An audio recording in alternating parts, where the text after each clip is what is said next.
Réduire la taille d'une entreprise, ça a beaucoup d'avantages puisque ça évite la déperdition d'informations, ça permet de contrôler absolument tout ce qu'on fait, même si ça a évidemment quelques inconvénients. L'avantage quand on est plusieurs, c'est que tout le monde n'est pas démotivé en même temps. Il y a toujours une personne qui motive les autres, qui tire les autres vers le haut.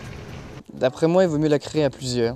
Parce que tout seul, c'est difficile, parce qu'on n'a pas de contradiction en face de soi, on reste un peu isolé, ça peut être un peu schizophrénique. À plusieurs, c'est plus convivial et les idées sont plus partagées. Je pense qu'il vaut mieux monter sa structure à plusieurs. Notamment pour les petits passages à vide, ça aide. Il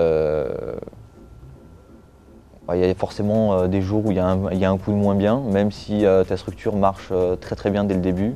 Il y a des jours où tu as du mal à te lever et par la force des choses, ton associé ce jour-là est dans un bon état d'esprit, donc il te tire un petit peu par le haut. Créer à plusieurs, c'est une manière de partager l'aventure et que le mélange et le partage des compétences nourrit un projet beaucoup plus rapidement qu'en étant seul. Et le fait d'être à plusieurs, ça permet de rester motivé et puis ça apporte quand même plus de compétences. Si on arrive à trouver des compétences chacun différentes parmi les associés, ça permet quand même d'aller beaucoup plus vite et beaucoup plus loin dans son projet. À plusieurs, ce qu'il faut d'abord, c'est la confiance. Il faut être confiant dans les capacités de l'autre qui dit ce qu'il fait, qui va faire ce qu'il dit.